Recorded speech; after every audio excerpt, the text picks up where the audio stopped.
everyone, JonFly here, and this is JonFly Versus Episode 3. Today we're back into the flight simulation discussion. We're going to be talking about online networks with and without air traffic control services. So excited to jump into this topic that I'm very passionate about, and really hope that any of you that are looking to enhance your flight simulation experience will consider one of the options that we talk about today. We'll be talking about the very first service called FS Cloud. Now, basically what FS Cloud allows you to do is jump in your flight simulator after you've installed the software, of course, and you connect to that network, and then other people, no matter where they are on the planet, also connect to that network, and you're able to fly together. You're able to see each other at the airport, on the taxiways, in real time. You're able to do formation flying, you're able to do group flights, and you can do this in any plane, whether it be a Skyhawk, 172, Piper, Baron, what have you, all the way up to a 747, whatever. So you can fly with people, and it enhances the experience, because I was telling someone the other day, it was not more than maybe 5-6 years ago where I was just flying alone, and I knew nothing about these multiplayer environments.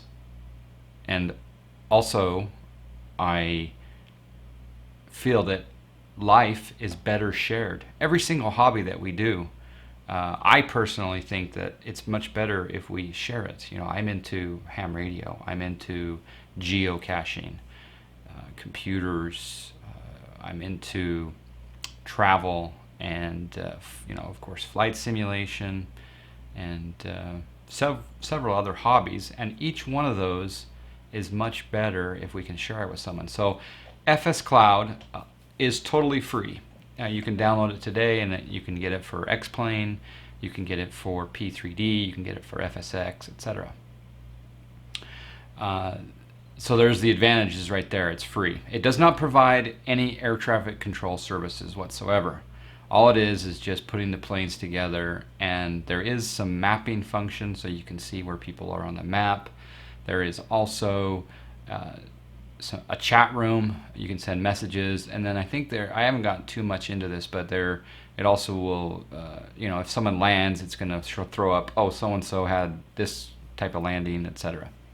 I haven't explored it fully, but what it allows me to do when I'm live streaming on twitch.tv/JonFly is it allows me to fly with my viewers in group flights. Now, people have been doing this for a long time. Durka has been running group flights forever, and he live streams on twitch.tv as well, and very popular, and he's got a regular group of people that fly with him from point A to point B, and they do tours, etc., etc., etc.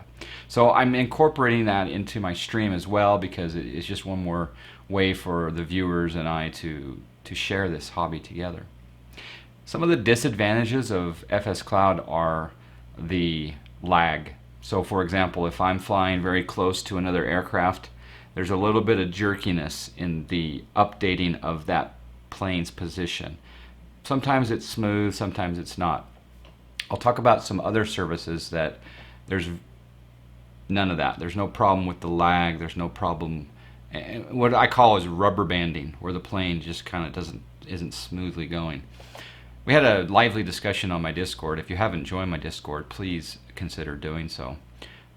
The Discord discussion was talking about the technology behind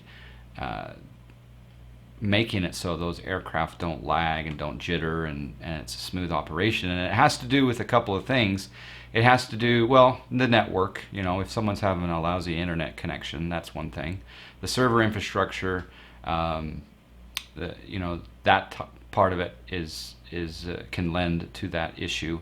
Also, some services have an algorithm to kind of predict where your plane is going to be, and so it essentially creates a buffer to interfere or reduce the lag and the jitteriness. So these algorithms say that, okay, if you're traveling at this speed, we're going to go ahead and predict that you're going to be on this type of a plane, and it's much better. So those I really do like, and one of the services that I'll talk about does that really well. So yeah, FS Cloud, the other negative, the con, I guess, of FS Cloud is the model matching. So when someone loads up, say, a de Havilland, like a twin otter, they show up as some sort of big, huge Russian airliner or something like this. This is just an example. So the model matching is not perfect. You can go in and you can designate, okay, this particular user that I'm flying with, JT Kerr, for example, he's in a Baron 58. Okay, I want to go and get a plane that's similar to that. But the model matching is not very automatic, and it requires a lot of manual intervention. I think that you can improve that by downloading additional CSLs, but I haven't looked into that yet because I'm just starting my FS Cloud career. Next service I'll talk about is IVAO. IVAO is an online service. Again, if you connect to IVAO at an airport and your buddies connect up to IVAO, you're going to see each other. I think the model matching is much better on IVAO. IVAO, though, is an air traffic control network, so it gives you clearance frequency, a clearance controller, ground controllers, tower controllers, departure center approach, and more. There's a lot of fun. It's a free service, and they happen to have a somewhat decent but not really exceptional audio codec. So the audio quality that you're hearing from the controllers and the other pilots is not ideal. They need to improve it. The other service that is free that provides air traffic control is VATSIM. Now VATSIM has, and I'll be very frank here, the audio quality on VATSIM sucks.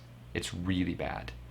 And you throw that on top of a really bad microphone, or you throw in a very thick Italian accent, and it almost is unusable for some people from that perspective. And I've talked about it on the live stream. I'm a big fan of VATSIM if it makes you happy. Knock yourself out. They have great events. So does IVAO. But IVAO's audio quality is better at present, but not ideal either. I really hope that VATSIM will improve their audio. I've heard rumors of plans to change the technology behind that. That's the biggest con to VATSIM, and that's not why I am not a user at present. So maybe one day they'll improve that and I can go on their network. And so if anyone from VATSIM is listening, please, please, please improve your audio. The other disadvantage to VATSIM and IVAO is that you have to look to see where the controllers are and go fly where the controllers are if you want ATC coverage. Now, if you want to fly at a particular airport and it doesn't have ATC coverage, that's okay. You can log on to VATSIM or IVAO, and you're not going to have ATC, but you're going to have the multiplayer functionality, etc. So I call this chasing controllers. I'd rather have controllers chasing me, or controllers, I want guaranteed coverage. I want, when I call up Salt Lake City clearance, I want a controller to be there. When I call up ground, tower, departure, approach, center, all of it, I want a controller to be there. So that brings me to the PilotEdge network. The PilotEdge network is a paid service. So you do pay a monthly service, but in return for that monthly subscription, you're getting guaranteed coverage during certain hours and certain days. And then of course there's I think Christmas, there's a modified schedule, and New Year's, etc., maybe Thanksgiving, I can't recall exactly. But I can fly anywhere in the Western United States, class, any airspace, VFR, IFR, and I'm going to have a controller. Just this morning I did a flight out of Salt Lake City to Las Vegas, and I'll go ahead and link a video of that departure out of Salt Lake City on PilotEdge. I'll put that up on YouTube, and that link will be available. So yes, so I have guaranteed coverage. Now the reason that they're able to do this is because they're paid controllers. This is their job, whether it be a full-time or part-time job. They get paid to be there. And VATSIM and IVAO are volunteers, so you have difficulty staffing everywhere whenever we want it to be. So PilotEdge, I'm going to talk a little bit more about it. It is my favorite platform at present. It has training ratings, so you can get on if you've never done the online ATC networks before. You can get on and you can do the CAT ratings. It's a very awesome program that teaches you the very basic features or the basic functions of air traffic control. There's also transcripts online where you can learn exactly what to say, what to expect from the controller, what to read back, etc., etc., etc. They have an amazing audio codec. They have it's crystal clear. Some people say that it's probably too clear, but I love it. It's a training network. Let's get our phraseology correct, and then let's worry about introducing maybe optionally a little bit of static as we get further and further from a controller's antenna. The other advantages of PilotEdge are that rubber banding, that group flying effect. Everyone's smooth. They also have monthly events. Sometimes it will be at a class Charlie or Bravo airport, and you'll have 14 people lined up on the taxiway, and everyone's getting their clearances and everyone's getting their taxi instructions and departures, etc. It's amazing, and those planes are smooth. So PilotEdge has really refined their network. They just recently released a new P3D client that's actually a web-based client, so it's very nice. The X-Plane client has worked very well for years. They also have high-definition CSLs, which means when I'm doing group flights, and I load up in, say, a Vision Jet, and my buddy's in a Vision Jet. When I look over at him next to me, it's a high-definition model of a Vision Jet. And then they have I don't know, 15 or 20 other planes that are high-definition quality. Now, if you get too many of those in there and you don't have a beefy video card, you may run into a little bit of lag. But yeah, I'm a big PilotEdge fan. I personally know several of the controllers and the staff there, and a big shout out to my favorite online air traffic control network. The last network that I'm going to talk about is one that doesn't exist yet, and it's called POSCON. Some of you may have read about POSCON. They were at the FS Expo. The idea behind POSCON, from what I've gathered so far, is also an improved audio platform. It's going to be a volunteer network. It's going to be free, and they're gonna have a lot of the technology that enhances that whole ATC multiplayer environment. But here's the problem: at present, as far as I know, and correct me if I'm wrong, it's a volunteer network.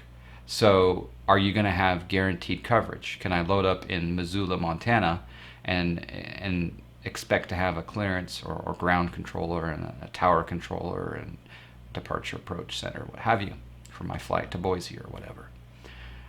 There's talk about controllers being trained on that network, and then in order to maintain a certain level of status, they need to maintain a certain number of hours coverage. So there's possibilities that system could encourage more people to be on during certain hours at certain locations. But again, without them being paid controllers, it'll be interesting to see how they do it. I wish them very well. If I had my choice, we would all be multimillionaires, and we would all be on a network together, and we'd all have fully staffed controllers at every airport, every frequency worldwide. But we don't have that luxury. But I'm excited to see where POSCON goes. There's a lot of talented people behind it, and hopefully we'll see something this year. I did see some people beta testing it earlier this year. I wish them well. When I'm not flying on the PilotEdge network, I would like to see, for example, I would like to fly on the East Coast or on a network that has good technology, good audio quality, and is fully staffed. PilotEdge at present doesn't fly back east, or outside of the United States or outside of the Western US. So I would like to see an alternative that has good audio, that provides that service outside of PilotEdge. Now, I also want to see PilotEdge grow. I want to see PilotEdge go cover all of the U.S. I want to see it cover Canada. I want to see it cover Europe, and maybe that will happen. So, anyway, that's the networks that I'm talking about today. In the next episode of JonFly Versus, I will be discussing etiquette, protocol, phraseology. What I've talked to some controllers from some of those networks, and I've interviewed them as to what pilots are doing wrong, what pilots could do better, and what really upsets a controller or frustrates a controller, or let's say it's a very patient controller.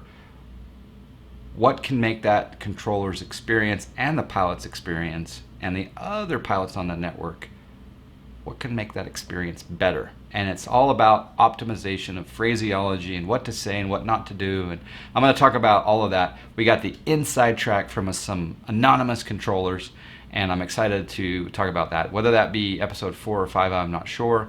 But thanks for tuning in. As always, please come join me on my live stream, twitch.tv/JonFly. Also join my Discord. I'll provide a link in the show notes below to the Discord so you can come and chat in the forums about all sorts of different subjects. Thank you again for everyone who's watched episode 1, 2, and 3. And yeah, maybe in episode 4 or 5 I'll actually do my hair. So you guys take care, and we'll see you in the skies. Happy landings.